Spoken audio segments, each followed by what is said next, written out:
दोस्तों, भगवान श्री हरि विष्णु कहते हैं, जो मनुष्य के अंदर यह चार अवगुण होते हैं, वह मनुष्य बर्बादी के रास्ते पर चला जाता है और वह जीवन में कभी नहीं संभल पाता है।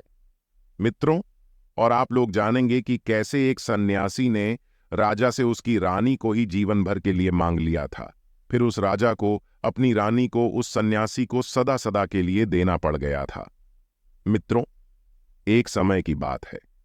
भगवान श्री हरि विष्णु तथा माता लक्ष्मी क्षीरसागर में शेषनाग की सैया पर विश्राम कर रहे थे। तभी भगवान विष्णु देखते हैं कि माता लक्ष्मी रूठकर अपना मुंह बनाकर बैठी रहती हैं। तभी भगवान विष्णु कहते हैं, हे देवी, आज आप मुझसे क्यों रूठी हुई है? तभी माता लक्ष्मी कहती हैं, हे प्राणनाथ, आप तो जगत के पालन करता है, इसलिए हे स्वामी, मैं आपसे आग्रह करती हूं कि मुझे आप एक प्रश्न का उत्तर बताने की कृपा करिए। तभी भगवान विष्णु कहते हैं, हे देवी, आपके मन में कौन से प्रश्न चल रहे हैं जो आप मुझसे रूठ कर बैठी हुई हैं? आप निसंकोच होकर पूछ लो, क्योंकि आपका रूठना मेरे हृदय में तीर के भांति चुभ रहा है। तो हे प्रिय, इसलिए मैं आपसे आग्रह करता हूं कि आप अतिशीघ्र पूछो। तभी माता लक्ष्मी कहती हैं, हे स्वामी, इस संसार में मनुष्य को उनके कौन से अवगुण उन्हें बर्बाद कर देते हैं? मित्रों, तभी भगवान श्री हरि विष्णु कहते हैं, हे देवी, आज आपने संसार के कल्याण हेतु प्रश्न किया है। मनुष्य के बर्बादी के चार कारण होते हैं। जो भी मनुष्य आपने जीवन में इन चार अवगुणों को अपनाता है, वह जीवन भर के लिए बर्बाद हो जाता है। फिर जीवन में कभी वह धनवान व्यक्ति नहीं बन पाता है और सदा गरीबी में अपना जीवन व्यक्तित्व करता है। मित्रों, आगे भगवान श्री हरि विष्णु कहते हैं, हे देवी, आज हम आपको एक कथा के माध्यम से बताते हैं, जो कि हर मनुष्य को अपने जीवन में इन चार अवगुणों के बारे में अवश्य ही जान लेना चाहिए। नमस्कार दोस्तों, आप सभी लोगों से निवेदन है कि इस कथा को और कहानी को सुनने से पहले कमेंट बॉक्स में जय श्री हरि विष्णु लिखकर, वीडियो को लाइक करके, चैनल को सब्सक्राइब करके बेल आइकन ऑल पर प्रेस कर लीजिए, जिससे आप सभी लोग प्राचीन कथाओं और कहानियों से जुड़े रहें। मित्रों, फिर भगवान श्री हरि विष्णु कहते हैं, हे देवी, प्राचीन समय की बात है। एक नगर में एक धनी सेठ रहता था। उस सेठ के पास सभी प्रकार की सुख सुविधाएं थीं, लेकिन उसकी कोई भी संतान नहीं थी और संतान के दुख में वह हमेशा अपने कमरे में चलता फिरता चिंता किया करता था। फिर एक दिन उसे पता चलता है कि उसकी पत्नी गर्भवती है, तो वह अपनी पत्नी का खूब ख्याल रखना शुरू कर देता है और वह मन ही मन बहुत प्रसन्न होता है और अपनी पत्नी से कहता है, हे प्रीतम, आज तुमने हमें पिता बनने का सौभाग्य प्रदान किया है। मित्रों, फिर आगे भगवान श्री हरि विष्णु कहते हैं, हे देवी, फिर वह दिन भी आ जाता है जब उसके घर में एक पुत्र का जन्म होता है। बेटे के जन्म होने पर वह सेठ और सेठाई दोनों बहुत ही प्रसन्न होते हैं। उसने पूरे नगर में मिठाई बंटवा दी और उसके लालन पालन में कोई कमी नहीं छोड़ी। देखते ही देखते उसका पुत्र 10 साल का हो जाता है। आगे भगवान श्री हरि विष्णु कहते हैं, हे देवी, फिर सेठ उसने अपने पुत्र को गुरुकुल भेजने का निर्णय ले लेता ताकि वह पढ़ लिख कर एक विद्वान बन सके। अब भी उसके पुत्र की ज्यादा उम्र नहीं हुई थी, लेकिन उसने छोटी सी उम्र में अपने बेटे को शिक्षा ग्रहण करने के लिए गुरुकुल भेज दिया। फिर वह बालक सन्यासी के वेशभूषा में गुरुकुल में पहुंच जाता है। गुरुकुल में वह बालक अच्छे से शिक्षा प्राप्त करने लगता है तथा अपने गुरु की सभी आज्ञा का पालन करता था। ऐसे में वह बालक धीरे धीरे धीरे वहां सबसे होनहार विद्यार्थी बन गया। गुरुकुल में उस बालक ने सारे वेद पुराण और शास्त्रों का अध्ययन कर लिया और बहुत बड़ा विद्वान बन गया तथा सारा ज्ञान अर्जित कर लिया। मित्रों, लेकिन वह कहते हैं ना कि समय किसका कब बदल जाए किसी को नहीं पता होता है। ऐसे में क्या होता है, एक दिन किसी प्राकृतिक आपदा की वजह से उसके माता पिता की मृत्यु हो जाती है। मित्रों, जब उसके माता पिता की मृत्यु हुई, तब तक उस बालक की शिक्षा भी नहीं पूरी हुई थी। जब उस बालक ने इस खबर को सुना कि उसके माता पिता अब इस दुनिया में नहीं रहे, मित्रों, आगे भगवान विष्णु कहते हैं, है देवी, फिर वह बालक सोचता है कि अब तो मेरा सब कुछ बर्बाद हो चुका है। मेरे पास माता पिता ही नहीं रहे तो मैं क्या करूंगा। ऐसा सोचकर उस बालक का इस सांसारिक मोह माया से मन रुठ जाता है। उसके बाद उस बालक ने निश्चय कर लिया कि वह गुरुकुल से शिक्षा पूर्ण करने के बाद अपना संपूर्ण जीवन लोगों की भलाई में व्यतीत करेगा। फिर आगे जब उस बालक की शिक्षा पूर्ण हो गई तो उसके बाद वह बालक जवान हो गया और भगवा रंग का वस्त्र धारण करके गले में मोतियों का माला पहनकर एक सन्यासी बन गया और वह सांसारिक मोह माया से दूर हिमालय की ओर जंगल में एक बहुत सुंदर कुटिया बनाया और वह उसी में रहने लगा। फिर वह कई महीनों तक बैठकर तपस्या किया। तपस्या पूर्ण करने के बाद उस सन्यासी ने लोगों को शिक्षा देना शुरू कर दिया। समय के साथ साथ उस सन्यासी की चर्चा चारों तरफ होने लगी और दूर दूर से लोग उसके पास शिक्षा ग्रहण करने के लिए आने लगे। बहुत से लोग उनके पास अपनी समस्याओं का समाधान खोजने के लिए भी आने लगे। सन्यासी सभी लोगों की समस्याएं आसानी से सुलझाने लगा, जिस वजह से वह पूरे राज्य में मशहूर हो गया।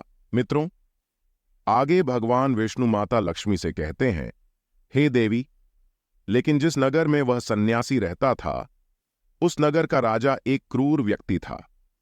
जब राजा को उस सन्यासी के बारे में पता चला तो उसने उस सन्यासी से मिलने का निश्चय किया और तुरंत ही राजा अपने 2 सिपाहियों को बुलाता है और उस सन्यासी के कुटिया में पैदल पैदल चल देता है, क्योंकि दोस्तों उस राजा के महल से उस सन्यासी की कुटिया नजदीक थी।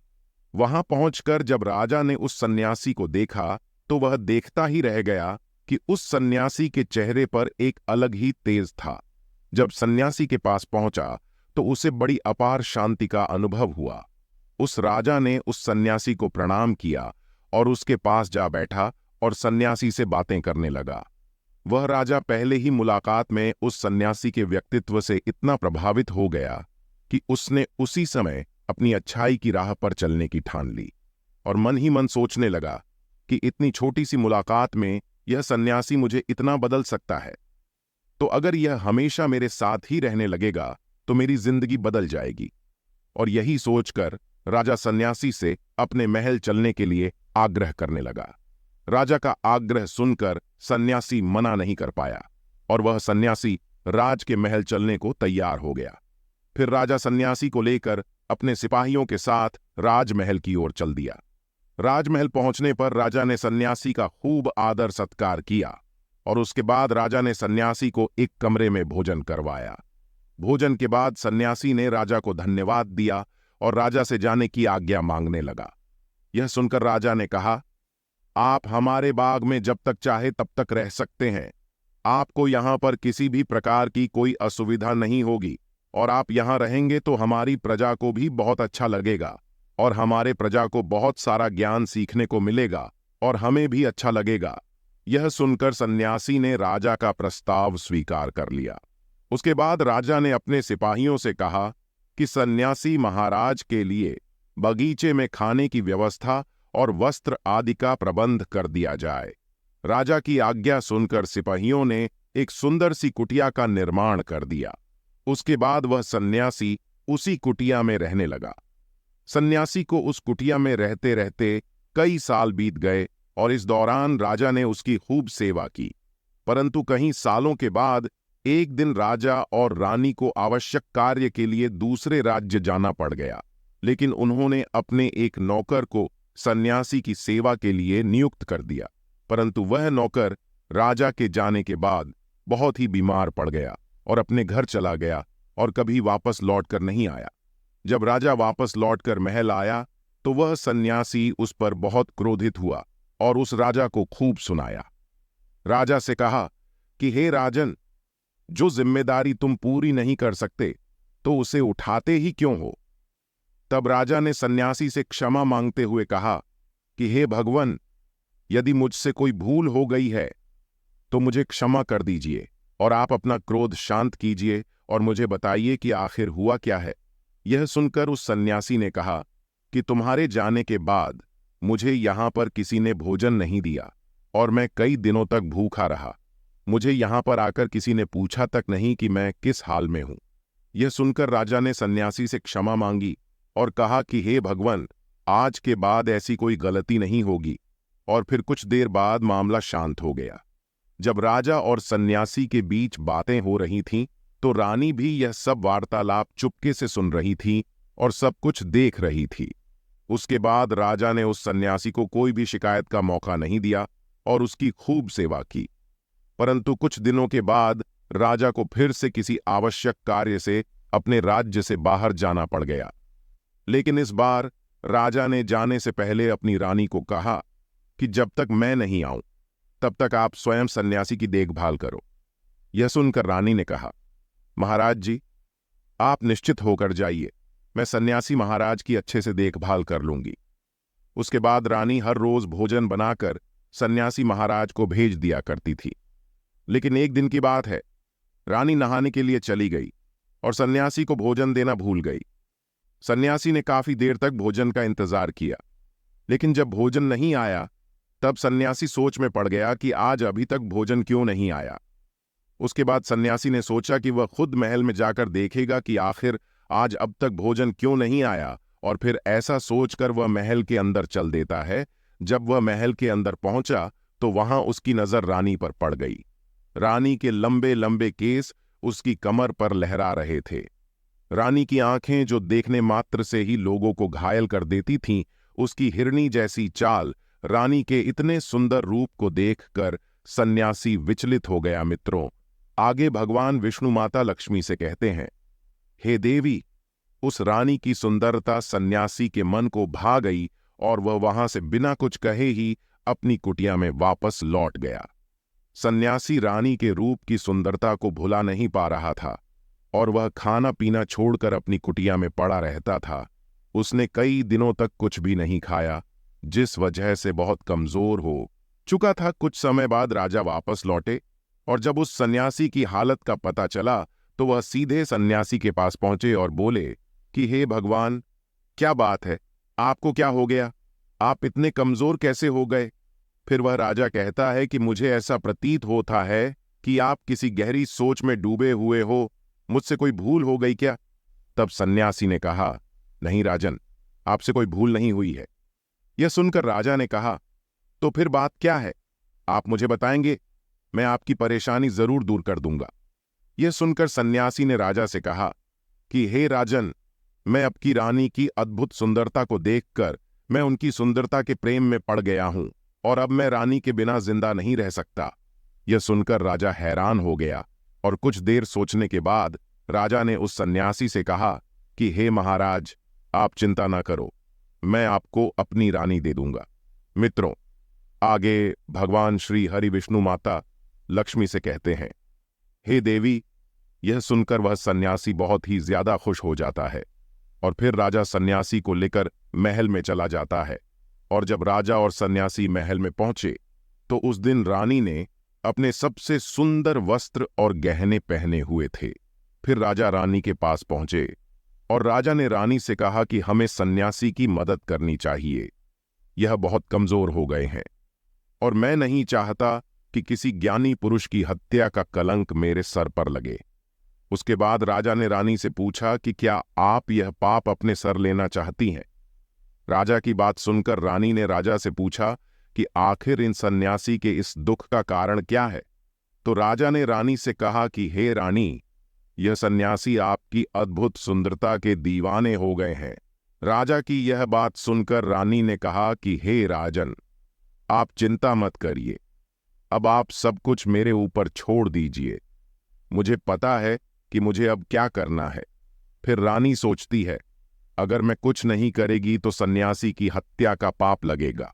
फिर रानी राजा से कहती है, हे राजन, आप निश्चित हो जाइए, मैं इस सन्यासी के साथ ऐसा करूंगी जिससे मेरे पतिव्रता धर्म भी नष्ट नहीं होंगे और न ही मेरे पतिव्रत धर्म पर कोई उंगली उठा सकेगा।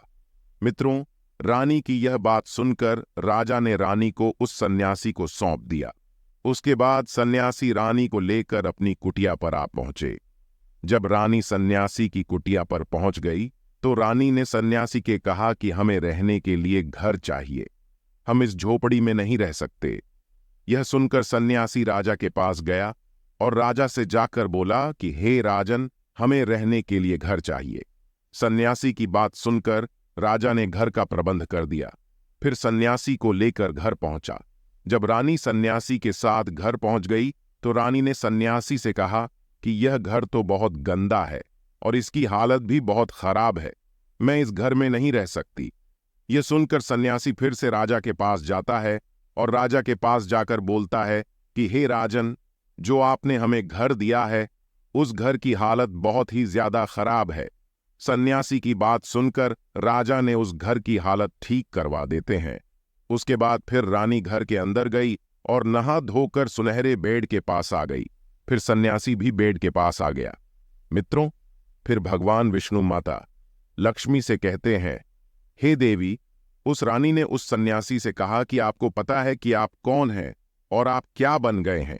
आप एक महान सन्यासी थे जिसके लिए राजा स्वयं सारी जरूरतें की वस्तुएं उपलब्ध करते थे और जिसके पास लोग दूर दूर से ज्ञान ग्रहण करने के लिए आते थे और जो लोगों को सत्य की राह दिखाया करता था, जो लोगों की समस्याओं का समाधान करते थे, जिनको सभी लोग एक गुरु के रूप में मानते थे और जिनकी सब भगवान की तरह पूजा किया करते थे। और आप काम वासना के कारण मेरे गुलाम हो गए हैं।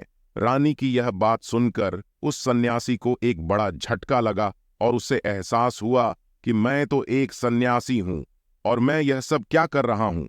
मैं तो यह सारी सुख सुविधाओं को छोड़कर शांति की तलाश में जंगलों में भटक रहा था। मित्रों, फिर आगे भगवान विष्णु माता लक्ष्मी से कहते हैं, हे देवी, जैसे ही उसे सन्यासी को एहसास हुआ तो वह जोर जोर से रोने लगा और चिल्लाने लगा और रानी से कहने लगा कि हे रानी साहिबा, मुझे माफ कर दीजिए, मैं यह क्या करने जा रहा था। मैं अभी आपको इसी वक्त राजा को सौंप देता हूं। सन्यासी की बात सुनकर रानी ने सन्यासी से प्रश्न किया, हे गुरुदेव, मेरे मन में एक प्रश्न उठा है, कृपया मेरे प्रश्न का उत्तर दीजिए। रानी की बात सुनकर सन्यासी ने कहा, पूछो। फिर रानी कहने लगती है, जब आपको उस दिन भोजन नहीं मिला तो आप बहुत क्रोधित हो गए थे और जब मैंने आपका यह रूप पहली बार देखा था और तभी से मैं आपके व्यवहार में परिवर्तन महसूस कर रही हूं। ऐसा क्यों हुआ? गुरुदेव, आपको इतना क्रोध आया और आपने तो शांति की प्राप्ति कर ली थी। मित्रों, फिर भगवान विष्णु कहते हैं, हे देवी, रानी की यह बातें सुनकर सन्यासी ने कहा कि जब मैं वन में था तो मुझे समय पर भोजन नहीं मिलता था, परंतु जब मैं महल में आया हूं तो महल में आने के बाद मुझे सारी सुख सुविधाएं मिलने लग गईं और फिर मैं इन सभी सुख सुविधाओं का आदी हो गया और मुझे इसके प्रति लगाव उत्पन्न हो गया और फिर मेरे अंदर इनको पाने का लालच उत्पन्न हो गया। जब मुझे यह नहीं मिलता था तो मेरे अंदर का क्रोध नहीं था। फिर सन्यासी ने कहा, महारानी, यदि इच्छा पूर्ण न हो तो क्रोध उत्पन्न हो जाता है, यदि इच्छा पूर्ण हो जाए तो लालच बढ़ जाती है।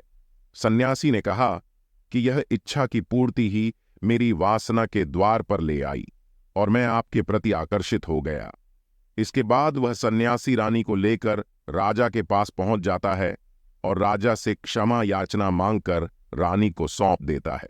फिर सन्यासी राजा से बोला, मैं अपनी इच्छा के वशीभूत होकर यह गलत कार्य करने जा रहा था और आपने जीवन को बर्बाद कर रहा था, लेकिन अब मुझे सब कुछ समझ आ गया। मित्रों, आगे भगवान विष्णु माता लक्ष्मी से कहते हैं, हे देवी, फिर उस सन्यासी ने कहा कि हे राजन, मनुष्य की बर्बादी का कारण उसकी 4 आदतें बनती हैं और दुनिया के हर व्यक्ति के अंदर यह 4 अवगुण होते हैं, परंतु जो व्यक्ति इन पर नियंत्रण करता है वह दुख और परेशानियों से सदैव बचा रहता है और वही जो व्यक्ति इन चारों दोषों पर नियंत्रण नहीं कर पाता वह बर्बाद होने के कागार पर पहुंच जाता है। मित्रों, यह सब सुनकर राजा ने कहा, हे गुरुदेव, आप मुझे वह 4 अवगुण बताए जिससे मनुष्य की बर्बादी हो जाती है। फिर उस सन्यासी ने राजा को मनुष्यों के 4 बर्बाद होने वाली आदतें बताइए और फिर कहने लगा, हे राजन, मनुष्य को बर्बाद करने वाली पहली आदत है उसकी इच्छा, क्योंकि इच्छा ही दुनिया के हर व्यक्ति के अंदर अवगुण होता है।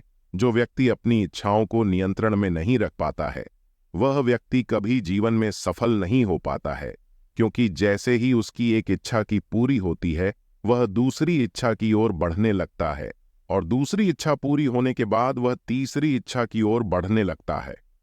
और फिर ऐसा करते करते इच्छाओं का नियंत्रण न होने के कारण इंसान के मन में संतोष का भाव नहीं आ पाता और वह इसी जाल में उलझ जाता है। इसलिए हे राजन, जब हम अपनी इच्छा पर नियंत्रण पा लेते हैं तो हम हमारे मन को नियंत्रण कर लेते हैं। मित्रों, आगे भगवान विष्णु माता लक्ष्मी से कहते हैं, हे प्रिय। फिर वह सन्यासी कहता है कि हे राजन, मनुष्य को बर्बाद करने वाली दूसरी आदत यह है, वासना का जन्म हमारे मन में उठने वाली इच्छाओं से होता है। जिस प्रकार इच्छाओं का कोई अंत नहीं होता, उसी प्रकार मनुष्य वासना के जाल में फंसता हुआ चला जाता है और वासना के वशीभूत में इंसान को कुछ भी नजर नहीं आता है। मित्रों, आज तक जितने भी युद्ध हुई है उसका सबसे बड़ा कारण है स्त्री को पाने की इच्छा। स्त्री के ही प्रेम में वशीभूत होकर आज से कई वर्षों पहले राजाओं और महाराजाओं ने युद्ध किया था। मित्रों, उसके बाद वह सन्यासी कहता है, हे राजन, रावण एक बुद्धिमान व्यक्ति था, लेकिन वह माता सीता की सुंदरता पर मोहित हो गया था, जिसके चलते वह अपने आप को स्वयं ही बर्बाद कर लिया था और उसकी मृत्यु का कारण एक स्त्री ही बनी थी। कई राजा महाराजा जो युद्ध में इसलिए हार गए क्योंकि वह स्त्रियों से रास लीला रचाने में ही रह गए। मित्रों, आगे भगवान विष्णु माता लक्ष्मी से कहते हैं, हे देवी, स्त्रियों की रचना इस संसार को बढ़ाने के लिए की गई है, परंतु आजकल ज्यादातर लोगों में इसे वासना का रूप ले लिया है और स्त्री को अपने मनोरंजन का साधन समझने लगे हैं। और जब उन्हें अपना यह मनोरंजन नहीं मिलता तो वह पागल हो जाते हैं और न जाने क्या कर बढ़ते हैं। इसलिए हे राजन, जितना हो सके उतना ही वासना से दूर रहना चाहिए। फिर सन्यासी कहता है, हे राजन, मनुष्य को बर्बाद करने वाली तीसरी आदत है क्रोध। क्योंकि जब मनुष्य की वासना की पूर्ति नहीं होती तो उसके अंदर क्रोध उत्पन्न हो जाता है। जब व्यक्ति का क्रोध आता है तो वह अपने क्रोध पर नियंत्रण नहीं कर पाता है और फिर उस क्रोध के चलते ही गलत निर्णय ले लेता है। क्रोध में व्यक्ति दूसरों को भला बुरा कह देता है और कई गालियां भी दे देता है, और उनका क्रोध शांत होता है तब उनको अपनी गलतियों का एहसास होता है, परंतु तब तक सब कुछ बर्बाद हो जाता है और क्रोध के कारण मनुष्य के कई बने बनाए काम भी बिगड़ जाते हैं। जब मनुष्य के अंदर क्रोध उत्पन्न होता है तो वह अंदर से कमजोर हो जाता है और एक कमजोर मनुष्य जीवन में कुछ नहीं कर सकता है। मित्रों, फिर सन्यासी कहता है, हे राजन, मनुष्य को बर्बाद करने वाली चौथी आदत है लालच। दोस्तों, लालच का फल सदैव ही बुरा होता है और लालच में पड़कर हम कई बार लोगों का बुरा कर देते हैं। हर मनुष्य के जीवन में ऐसे अवसर जरूर मिलते हैं जब वह लालच में गलत कर बैठता है और अधिक पाने की लालसा वह कुछ भी ऐसा कर जाता है जिससे जो कुछ भी उसके पास होता है वह खो देता है। क्योंकि जैसे ही व्यक्ति की एक इच्छा पूरी होती है उसका लालच और बढ़ जाता है और उसके मन में कई सारी आशंकाएं जन्म लेने लगती हैं। जो व्यक्ति अपने जीवन में लालच करता है वह कामयाबी से धीरे धीरे दूर हो जाता है। अगर हम समय रहते ही अपने लालच को त्याग दें तो निश्चित ही वह सफल व्यक्ति बन जाएगा। मित्रों, फिर भगवान श्री हरि विष्णु माता लक्ष्मी से कहते हैं, हे प्रिय, अगर मनुष्य इन 4 आदतों को छोड़ देता है तो उसे जीवन में सफल होने से कोई नहीं रोक सकता। वह एक सन्यासी होकर भी इन आदतों में पड़ गया था और खुद को बर्बाद करने चला दिया था। इसलिए हे प्रिय, इन 4 आदतों से मनुष्य को दूर ही रहना चाहिए। दोस्तों, इस प्रकार से भगवान श्री हरि विष्णु ने माता लक्ष्मी को बताया है कि वह कौन सी 4 आदतें हैं जो मनुष्य को बर्बाद कर देती हैं और वह एक स्त्री के चक्कर में कैसे अपना सब कुछ खो बैठता है। मित्रों, उम्मीद करता हूं आप सभी लोगों को यह कथा और कहानी पसंद आई होगी। अगर आप लोगों को यह कथा पसंद आई हो तो वीडियो को लाइक जरूर करें और कमेंट में जय श्री हरि विष्णु लिखकर चैनल को सब्सक्राइब करके बेल आइकन ऑल पर प्रेस कर लीजिए, जिससे आप सभी लोगों को आध्यात्मिक कथाएं सबसे पहले प्राप्त हो सके। दोस्तों, वीडियो को पूरा देखने के लिए